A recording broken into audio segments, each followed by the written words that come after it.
Message I wanted to talk to you about today began with this question. Have you ever felt lost? Have you ever been to an unfamiliar city or place where there's nothing that you know that helps you get your bearings? If you live in a town or a city, you know where you are just by the corner store or the particular surroundings. You can locate yourself in time and space. But sometimes you've been to places where you can't tell. There are no familiar landmarks, no familiar street names, nothing to help you figure out where you are or how to get to where you need to be. And we've been fortunate, Kim and I, to travel a little bit over the course of our lives, and we've gotten comfortable in some of those places because there's a lot of technology out there. Maps on phones, and Kim loves the guidebooks, so we find ourselves in unfamiliar territory, but we trust those maps and those guidebooks. But I also like to go backpacking, and I've backpacked a fair number of miles over the years, and but occasionally I found myself lost, off the map, as it turns out to be. Missed a turn. Even very recently, the last backpack trip I took last year found us in that place where we looked and we were like, we're not where we're supposed to be on the map. We missed a turn, a mark. We were on the AT, and it was so bad that we had climbed down a mountain that we didn't need to climb down, and we finally just decided we were going to hike to the nearest road. Got oriented to the map, found an address, called an Uber. So how's that for your fearless backpacking people? We found an Uber. Uber took us back to the trailhead because my brother actually had to leave, and so we took him to his car, and then my cousin and I continued on our way. So, the thing about being lost, and I've been lost and turned around where it didn't turn out that way, and you had to backtrack and do all kinds of things. But lost is a relative term. Depends how lost and what tools you have available. But there's also a kind of lost that we experience, and that lost you can't call an Uber for. I've never been lost, for example, like Israel was lost, wandering in the desert for 40 years after having been rescued from 400 years of slavery in Egypt. But if you read the story closely, the Israelites were not really lost in the sense that no one knew where they were. God, after all, knew exactly where they were. He was leading them. The kind of loss that Israel experienced was different. Israel was lost in a way that could not be remedied by calling an Uber, for lots of reasons. But they were lost in relation to understanding who they were, where they were in a much larger, almost cosmic scheme of things. In the wilderness, alone with God after 400 years of slavery in Egypt, where they at least had an identity and a way to orient themselves in time and space, they suddenly found they had nothing to orient themselves toward. And in Exodus 14, they say to Moses, "What have you done by bringing us out of Egypt? Didn't we say to you in Egypt, 'Leave us alone'? Let us serve the Egyptians. It would be better for us to serve the Egyptians than to die in the desert." I kind of get it. They were no longer slaves, and for generations they had known no other kind of life. 400 years or more. And then they were led out of slavery by a God they were unfamiliar with, and were actually concerned that he was like a lot of the other gods that they were familiar with. And they were concerned that he would tire of them and just leave them completely alone. And there's a famous scene that a lot of people are familiar with, even if you're not familiar with the story, where Moses gets water out of a rock, and by striking a rock. And that's the account there. These words from Exodus 17 kind of expresses what they're seeing or what they're experiencing. So in Exodus 17, in response to Israel being a little difficult with Moses, who had led them there, Moses replied, "Why do you quarrel with me? Why do you put the Lord to the test?" But the people were thirsty for water there, and they grumbled against Moses. They said, "Why did you bring us up out of Egypt and make us and our children and livestock die of thirst?" Then Moses cried out to the Lord, What am I to do with these people? They are almost ready to stone me."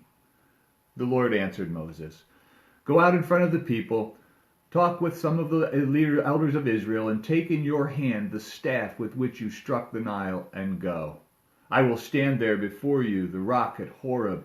Strike the rock, and water will come out of it for the people to drink." So Moses did this in the sight of the elders, and he called the place Massah and Meribah, because the Israelites quarreled, and because they tested the Lord, saying, "Is the Lord among us or not?" So there are other places we can see in the story where Israel is overwhelmed and lost, and they get really grumpy about it. Again, I get it. I'm grumpy this morning about all of this technical glitches and having to gather y'all up because I feel bad having not given you the information. But it turns out we were all stuck, and so maybe we're all a little grumpy. But I get Israel's being grumpy better than I have in the past. I've kind of looked at it and been, what a bunch of ingrates. But I guess I'm getting a better sense of that. So anyway, I give this brief recap of the Exodus because I think it parallels where we are sometimes in life, particularly right now. I think many people feel this kind of loss, We're feeling a bit disoriented. We're stripped of the familiar ways that we orient ourselves in time and space. We're out of our routines. And of course, we aren't lost in a wilderness. In fact, most of us know exactly where we are. We're at home all the time. But in that familiar space, without all the normal activities and options we have become accustomed to, we may also find ourselves a bit disoriented. Not sure of who we are because the things we use to define ourselves are absent. And we might be filled with questions then about God and the God we have followed, wondering maybe, like Israel, if this God can be trusted or if he cares at all. But here's the thing. I think this comes through in the story of the Exodus pretty clearly. This God has a singular focus or singular goal for humanity.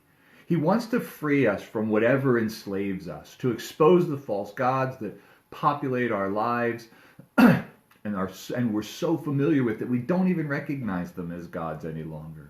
We don't recognize the things that we are enslaved to. And when that happens, it can be disoriented and make us feel lost. There's a theologian by the name of Herbert McCabe who described the tension that exists in the Old Testament between the gods of the Old Testament, which represent our normal tendency to root our identity in our chosen tribes and perspectives or political parties or nations, and the God who wants to give us his identity and free us from anything or anyone that would keep us enslaved.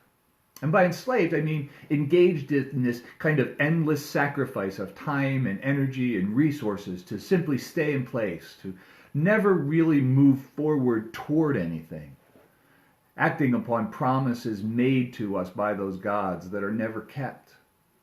But when you realize and you begin to understand how deep those roots go, how much of yourself is wrapped up in all of that, you can see why it was so hard for Israel to journey out of Egypt, and why it was so tempting for them to return there. Now, I'm talking about more than just reopening the economy and keeping people safe. This pandemic has exposed the ways in which we've been enslaved and defined by that enslavement. McCabe, again, explains it well when he talks about the gods that enslave us and we so willingly embrace. And he says this, he says, the other gods make you feel at home in a place, or tribe, or group, or the country you grew up in and love, and with them, you know where you are. And I would add, you know who you are, or at least who they tell you that you are. And so the power of the familiar is far greater than I think we tend to imagine it to be. McCabe goes on. He says, but the harsh God of freedom calls you out of all of this familiarity into a desert where all the old familiar landmarks are gone, where you must wander over the wilderness, waiting for what God will bring, and trusting that he'll bring it. Because freedom is such a familiar idea to us, and such a high value idea, it's hard for us, I think, to think of freedom as a harsh reality. But when stripped of all the things that enslave us, define us, shape us as we follow the God who wants to liberate us from all of that, we find that freedom can feel pretty harsh. We begin to feel differently about the grumbling Israelites because we sense the unease we feel when left alone with little more than our thoughts and time to process. Who are we? Where are we? What is the point of my life? And on we could go. And the point of the wilderness wandering for the Israelites then, I don't think was simply punishment for a lack of faith in God's directions. It was a time of learning to trust this God. It was a kind of detox, if you will, where God exposed all the dependencies that Israel had. If God let them simply enter the promised land by doing for them what he had asked them to do, the likelihood that they would simply remain slaves to the lesser gods of familiar comforts and short-term promises, I think would have remained high. God wanted them to see that he was trustworthy, able to take care of them in the midst of the uncertainty and threat. And ironically, that's what Israel wanted too. But they wanted it on their terms. And the history of Israel in Scripture shows that when Israel gets what Israel wants, on its terms, they do in fact tend to forget who God is. And so much more needs to be said about this idea. For example, God is not, and we've talked about this and I don't want to dwell on it, God's not creating a wilderness for Israel to suffer in. He did lead them there as opposed to somewhere else, but that was simply the route they had needed to take between slavery and the freedom of the promised land. But I really do think that a big part of what the Exodus story is trying to tell us is that God is for us. God is with us. And God will eventually bring us to the place that he's promised. But maybe the place in time and space is not really the issue. Maybe it's the place in relationship with him that transcends time and place in space, that transcends our circumstances, that maybe that's what matters most to him. And if we can shift our understanding in that direction, then maybe the words of Paul in Philippians 4 ring a little truer. Paul said there, "For I have learned to be content, whatever the circumstance. I know what it is to be in need, and I know what it is to have plenty. I have learned the secret of being content in any and every situation. Whether well-fed or hungry, whether living in plenty or want, I can do all this through him who gives me strength." And I want to leave you with the words from Philippians chapter 4 that precede those. Paul says, "Rejoice in the Lord always. I will say it again, rejoice. Let your gentleness be evident to all. The Lord is near.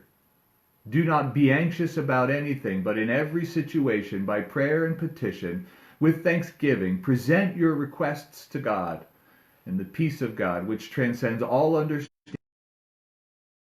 in your minds, in Christ Jesus." Friends, we live in the wilderness, not just in this time of pandemic, but in general.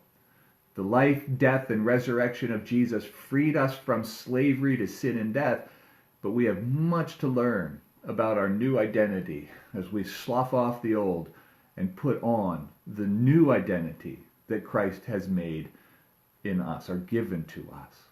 So, here we are in the wilderness in a number of ways. But let's continue to trust our God, follow where he leads, and trust that he will bring us to the place that he's promised. Love you guys, and I hope we can get this straightened out and maybe, hopefully, meet next week outside somewhere around the church, whether drive-in or pavilion. Thanks for tuning in. If you have questions, if you want to talk anymore, we can do that via Facebook. Maybe I'll try to get a better Zoom call this week that we can invite y'all to, and do some of the catching up that we've been accustomed to doing on Sunday mornings. So take care, be well, be wise, and we'll talk to you later.